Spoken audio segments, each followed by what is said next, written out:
Did open world make Pokémon worse? Ever since taking the big leap into open world, there's been absolutely no shortage of debates online on whether or not this change actually improved Pokémon as a series. Some absolutely love the freedom that comes with the choose-your-own-adventure type of structure introduced in Scarlet and Violet, while others miss the tighter, more linear approach of games past. But no matter where you stand, one thing seems clear. This shift certainly didn't come without some trade-offs. And today I want to take a closer look at exactly how open world has changed Pokémon. And while the title may come off as negative, I'm definitely not an open world hater. In fact, I actually think Pokémon has the potential to be one of the best open world games out there. But the key word there is potential, because in many ways Scarlet and Violet didn't quite live up to that open world fantasy many of us imagined. So let's begin with a simple question. What even is an open world game? To define it broadly, open world video games are ones where players aren't forced to complete specific goals, and have a large degree of freedom to explore and interact with the game's environment. On a more technical level, some may add that open world games feature a large map with no loading between the main zones. In any case, these definitions all seem to apply to Scarlet and Violet, making them the first truly open-world Pokémon games, since you can technically take on the game's challenges in any order you want. Though anyone who's played Scarlet and Violet knows there are some major caveats to this. For one, boss battles have set levels, meaning if you for some reason decided to wander all the way up Glaciado Mountain to try and take on Grusha first, be prepared to get your ass sent rolling right back down the mountain. That's fine, I'll just try to take on the Psychic Gym instead. Except you can't reach it without the high jump upgrade. Or exploiting the game, I guess. Because of these restrictions, it often feels like Scarlet and Violet's world is still holding on to some of those old standards from linear Pokémon games, giving you a sense of freedom when it comes to exploration, but not so much when it comes to progression. And I know other open world games do this too. I'm sure I'm not the only one that wandered into the hell known as Caelid way too early in Elden Ring. Still, Scarlet and Violet did offer players way more freedom than any Pokémon games before it, but they definitely weren't the first time Game Freak experimented with a more open concept. So let's first hop into the Professor's time machine and take a trip down memory lane to establish exactly how we got here in the first place. You may think the concepts for an open world Pokémon first started showing up in Sword and Shield with the Wild Area. And technically you'd be right, but I think we have to give some credit to some of the very first games in the series for at least attempting some early examples of non-linear gameplay. Throwing it all the way back to the first generation, did you know after defeating Brock and Misty and unlocking the ability to use Cut, you can technically take on almost all the other gym leaders in any order you want? The only exception being that you need Surf in order to reach Blaine, and Giovanni has to be last no matter what. And the second generation continued this trend, as the mid-game gym leaders are also faceable in any order. And their levels being so close to each other really made it feel like this was intentional. But Gen 2 gets really crazy in the post-game, where you of course get to revisit the Kanto region and take on all of its gym leaders in whatever order you want. But sadly, the next few generations started quickly moving away from this design philosophy, eventually making it impossible to skip gym leaders altogether. But these early examples show me that Pokémon had these non-linear experiences in mind from the very beginning. However, it wouldn't be until Gen 8 that these ideas would truly start to get wild. Get it? 'Cause it's the wild area. Pokémon Sword and Shield marked Game Freak's first real attempt at opening up their traditionally linear maps, and I really thought Pokémon was taking the leap to non-linear gyms already. But the big open field known as the Wild Area really ended up feeling more like an awkwardly placed safari zone than offering any sort of choice to the player. It did introduce a lot of the concepts that would carry over into Gen 9, like items and raid dens scattered all over the field, and of course the Pokémon themselves appearing in the overworld for the first time. But we can't specifically credit that to the Wild Area, since you could see Pokémon out in the overworld throughout all of Sword and Shield. In hindsight, Gen 8 definitely comes off as a transition period for Pokémon, sticking with the typical routes and caves that connected the major cities, but also trying out these new ideas of open exploration in the Wild Area. However, it's Sword and Shield's DLCs that really started to take this new system to the next level. The Isle of Armor and Crown Tundra took the concepts of the Wild Area and made them into fully cohesive environments that could be fully explored from the moment you get there. Should you decide to stick to the story, it'll still take you through all the main sections, which included wide open areas, but also tighter corridors and caves that felt more like traditional Pokemon routes, with the twist being that they were all part of one seamlessly connected map. But in typical Pokemon fashion, one step forward meant two steps back, as the Sword and Shield DLCs were single-handedly responsible for the temporary extinction of Pokemon trainers. While the rest of Galar did at least have trainers in the routes, not having any in the wild area meant that the DLCs often felt eerily empty. People definitely live out in the cool mountains, and Mustard has all these students at his dojo that easily could have been roaming the Isle of Armor waiting for a chance to spar. So I really don't get why there weren't any trainers, and unfortunately this strange lack of them would get even worse in the next game. In the case of Hisui, they at least had more of a lore reason behind the noticeable absence of trainers, since the very concept of Pokemon training didn't exist yet. Of course, that didn't stop a few rebels from trying to establish this standard of assaulting people that came a little too close to their personal space, but despite the lack of trainers, it oddly fit Hisui. I mean, I've seen a lot of people complain that some of the areas in this game feel quite empty, but I often find it to be more serene than the lonely feeling I often got in Sword and Shield. It might just be because Legends Arceus was the first game to fully commit to overworld, since the previous game still had encounters in the grass, but in Hisui, every single Pokemon being out there in plain sight led to some really creative ways of making the world feel more alive and immersive than ever before.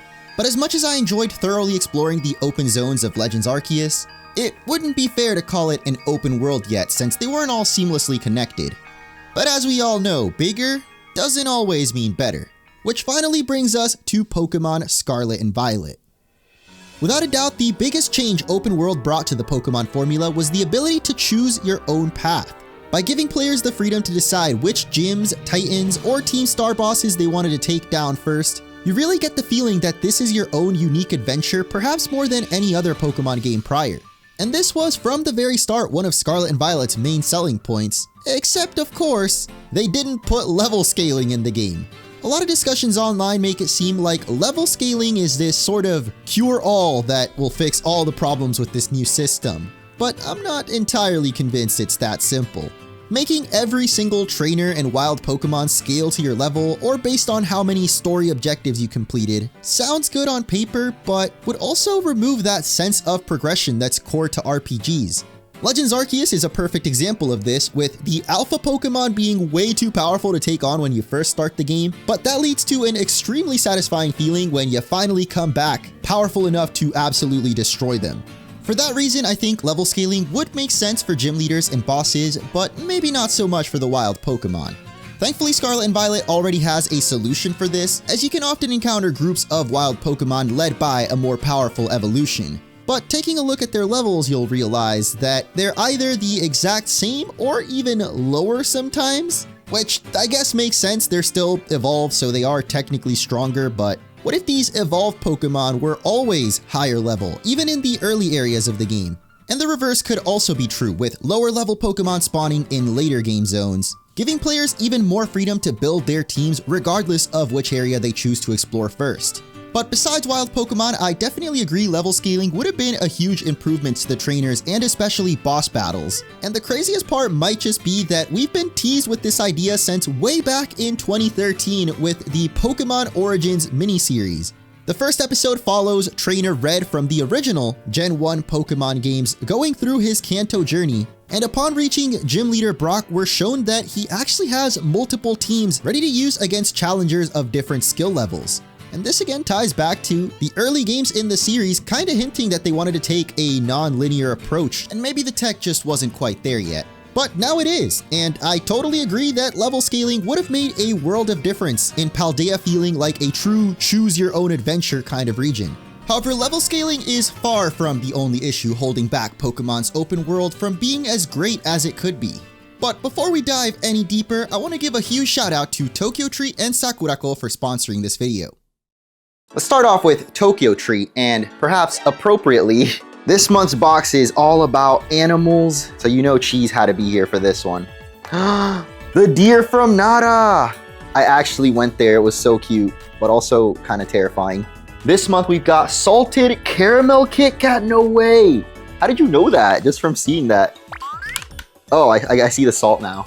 I thought it was like orange. I love the packaging. That's what I'm trying to show off. It looks very luxury. Kit Kats are always better when they're shared though. Whoa, these might be the best Kit Kats yet from all the boxes we've done previously. I want to eat another one, but we have more snacks. Every box comes with a little booklet where you can read about each snack, what's in them, where they come from, if there's any allergies. Because this month is all about animals, you get these super cute animal spotlight. Oh my God, it's Hachiko. Saddest story ever. I like to switch it up, something sweet, something savory, and these, come on, look at how cute that is. Feels bad for the little giraffe though. Oh my gosh, yes, that is the curry smell I miss. Not for you, sir. Actually, it's not the curry I thought of, but it's really good. Low key though, they should put some pet treats in the next one. Special guest Mac is here to open up Sakurako with us, which of course feature more traditional Japanese snacks. This month's theme is Savoring Osaka. You guys already know if you've seen the past ones, Osaka is my favorite city I went to in Japan, mainly because of the food. Needless to say, I'm pretty excited for this one. This month we have a unique green tea deep steamed. So it's apparently rich umami flavor. Doesn't umami mean it's savory? While we wait for that to steep or whatever the term is, let's try one of these snacks, the warabi mochi. I almost feel bad opening the packaging because it's so nice. Look at the jiggle. Oh my God. Comes with a little soybean powder to pair with it. Ooh, that smells good. Yeah, they really need to put some cat treats in there. Look at this. All right, let's try this. I don't know how I feel about this powder on top because I mainly only taste the soybean now. It still tastes really good. It's a little more simple than I thought. Besides for just delicious snacks though, Sakurako also comes with some kind of tableware. In this case, a tenugui. That is so freaking cute. Look at the design on this with the darumas. Oh my gosh. So thank you once again to Tokyo Treat and Sakurako for continuing to sponsoring my channel. You guys can check out the link in the description to get $5 off your first box. I promise you will not be disappointed with these. Clearly, the cats aren't disappointed.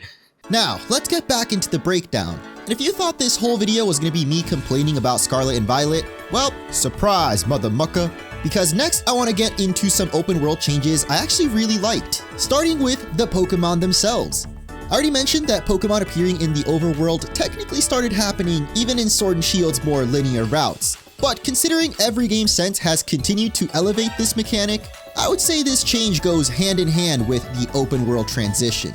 But besides for it obviously making the world look and feel 100 times more immersive, it also made the whole "gotta catch 'em all" slogan more true than ever, even though I think that was only ever a thing in the English anime. Personally, I don't think I was ever as interested in filling up the decks as I have been ever since Pokemon started appearing in the overworld. In the older games, I always found it way too annoying having to run in the grass over and over until you just happen to get lucky with some of the lower percentage Pokemon. But Sword and Shield and Scarlet and Violet are the only games in which I ever completed the full Pokedex. And I was even more motivated to do so in the DLCs of these games. Maybe because the maps were smaller and more densely packed, but of course for every moment that made the world feel more alive and immersive, there was another that pulled me right back out of it. Like the Pokemon spawns being weirdly inconsistent sometimes. But beyond the technical side, I think the most underwhelming aspect of this change has been that the Pokemon don't really interact with each other. It'd be really cool if they showed off some of Pokemon's natural rivalries in the wild, like Tinkaton and Corviknight's rivalry, which became like the biggest Scarlet and Violet meme, but we never actually get to see it happen. I think only the Pokedex mentions it. Maybe I'm just spoiled by New Pokemon Snap, which I know is a completely different type of game, and it'd probably take a lot more work to make scripted events like this work in a non-scripted environment. But the Pokemon do at least interact with the environment itself in pretty cute ways. Overall, I'd say Pokemon actually being in the overworld is perhaps the best thing that's come out of this whole open world system. And it definitely started off pretty slow in Sword and Shield, but has been consistently improving with every new game, so I can't wait to see what Pokemon cooks up in the next generation. Another change that made the open world a lot more fun to explore was the ability to do so with your friends. Actually, I've just been informed that technically BDSP had this in the underground, but you could argue the underground is sort of an open world in its own way, so I'll count it. Granted, I don't think I ever used the Union Circle outside of evolving Finizen, but when the DLC rolled around, I had so much fun doing the Blueberry Academy quest with viewers on stream. And with the addition of the Synchro Machine, I've seen people getting real creative, like playing hide and seek in Pokemon. I guess it's not necessarily tied to the open world since we had co-op in Let's Go, but this is a feature I can see sticking around in Gen 10, assuming that's also open world. Who knows, maybe it's even coming in Legend ZA. But perhaps the biggest change that came as a direct result of the shift to open world are the variety of options when it comes to traversal. Once again, I have to clarify that technically Pokerides have been around since long before the open world, but they were often temporary and usually for very specific purposes, besides for Let's Go, which did have a good variety of Pokemon you could ride on land, air, and sea. But I bring up this variety of rides because when compared to Scarlet and Violet, as much as the Sandwich Lovin' Lizards grew on me, I still would have preferred to be able to use different Pokemon. But in general, just being able to use your Pokemon to get around in the open world easier and faster is a really fun idea that I hope they continue expanding upon in future titles. While all these features made exploring the world more engaging than ever before, there's definitely a few additions that made it feel a bit overwhelming too. But not necessarily in a wow, there's so much stuff to collect kind of way. More of a wow, there sure is a lot of stuff to collect. Is it just me, or does Paldea have a serious littering problem? I'm not just talking about the actual garbage items you're constantly picking up from the ground, but also the collectibles and gimmicks that started making the open fields look so visually cluttered. I guess it started with the raid dens in Sword and Shield, but those didn't really stick out, at least not nearly as bad as the berry trees. Legends Arceus also had its fair share of items and other materials cluttering the fields, but it kind of worked with those games, having a more untamed nature kind of theme. And being able to have your Pokemon help you pick them up was a pretty cool addition. But then we get to Scarlet and Violet, which I already mentioned has items all over the ground, but also Terra Crystals and special Terra Pokemon glowing all over the place, ominous stakes for the legendary quartet, and of course, Gimme Ghouls. Lots and lots of Gimme Ghouls. I remember in the early Scarlet and Violet trailers, we all thought these towers might be like the ones in Zelda or other open world games, basically vantage points that you have to climb up in order to unlock more of the map. So you can imagine my surprise when I made it all the way up there just to find another Gimme Ghoul. I don't think I'm exaggerating when I say that nearly half the landmarks or points of interest you see in this region are more than likely a spot for Gimme Ghoul to spawn. Maybe it's because I already have Golden Go, but revisiting Paldea, I couldn't help but notice how they're literally everywhere. I mean, there's even Gimme Ghoul ruins. I just don't get why so much of this region revolves around this one Pokemon. Might be cliche to compare it to Zelda, but even Breath of the Wild's worst collectible, the Korok Seeds, each had their own unique puzzle to solve. And they had a much cuter cry than the Gimme Ghouls.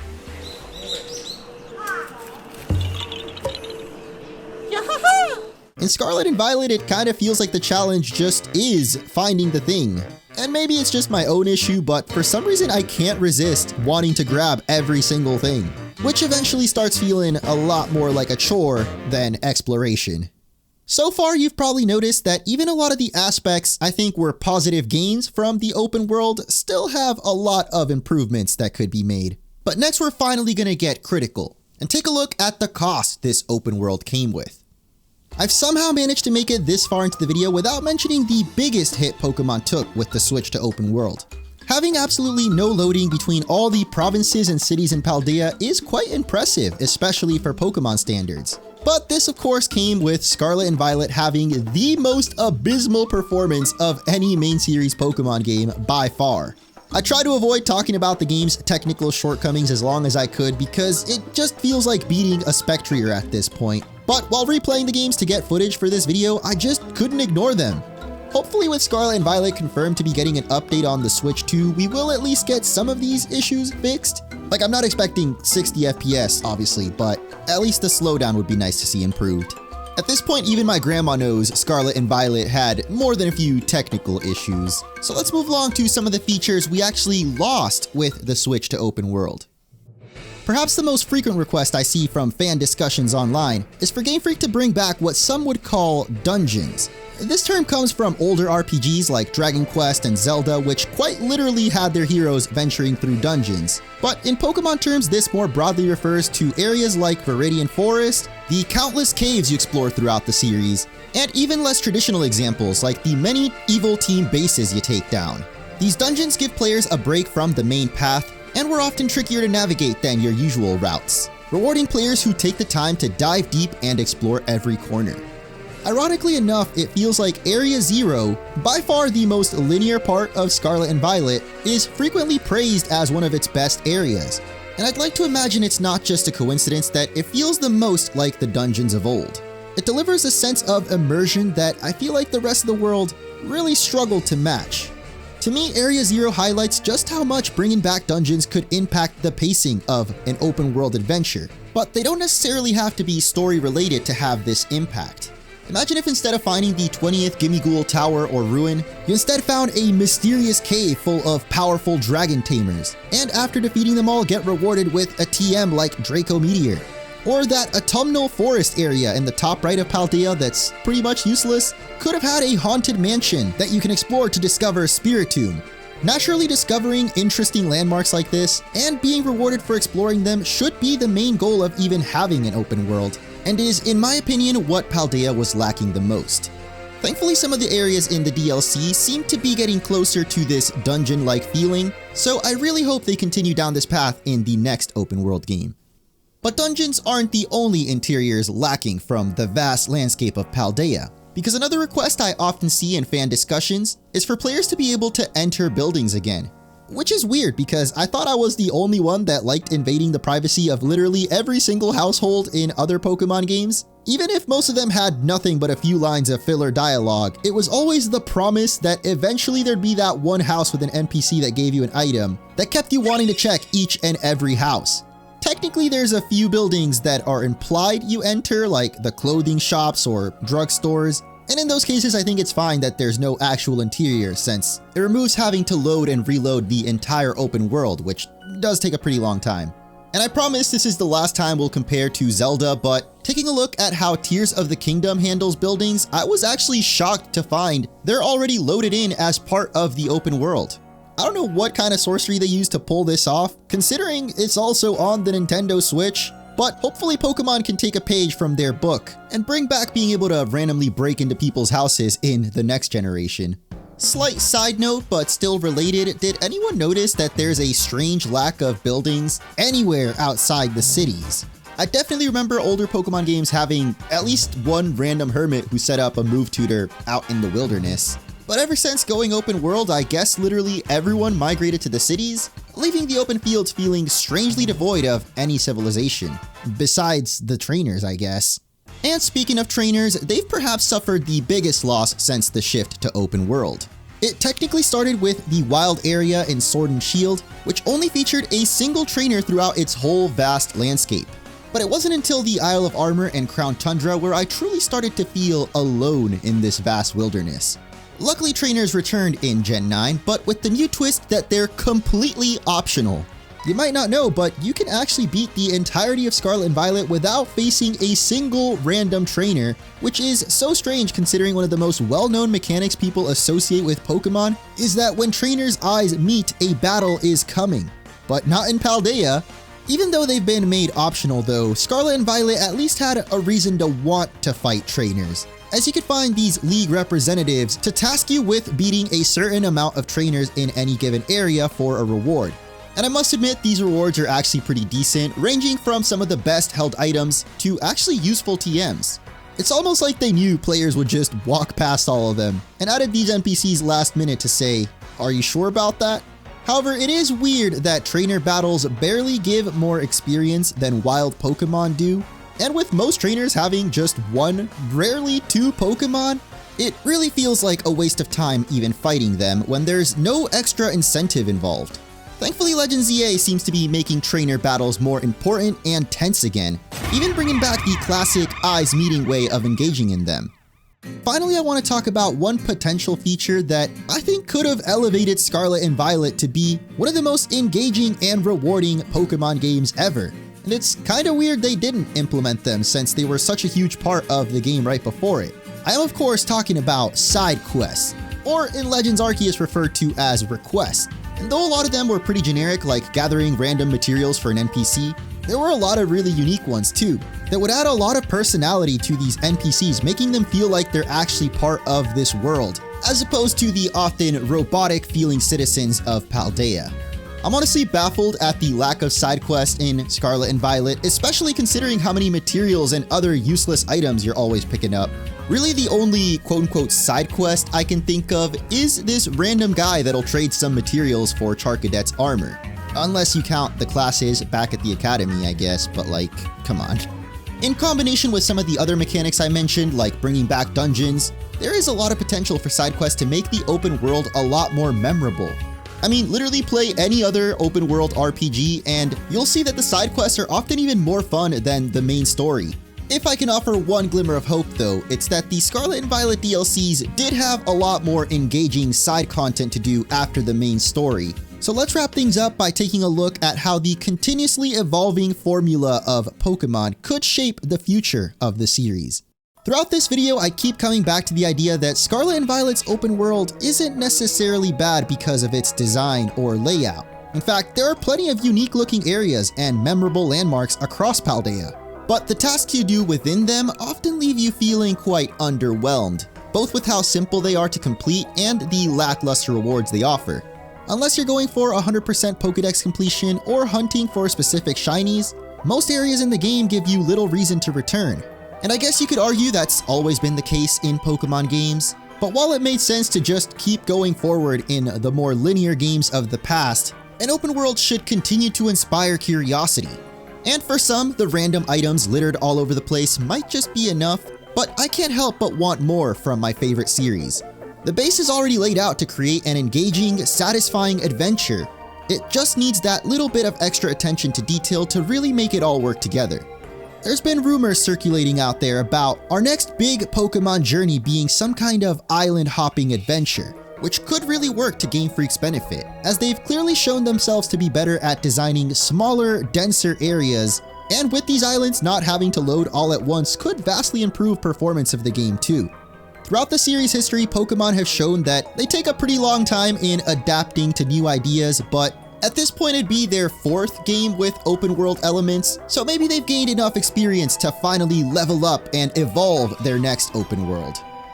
With that, I think we'll finally wrap up this very long, passionate rant. In the end, I want to reiterate that I definitely don't think open world was a mistake. Really, it's about recognizing what Pokemon gave up to get here, and how much better it could still be. So to answer the question laid out at the top of this video, definitely not. But this new direction for Pokemon could certainly still use some refinement, because open worlds can be incredible as long as you build a world worth exploring. Thank you all so much for watching. If you made it this far, you probably enjoy my content at least a little bit, so please consider checking out the sponsor to help support my channel. Also, if you like this specific video, you might like my previous analysis on the effects switching to 3D had on the Pokemon series. And as always, I'll catch you in the next one.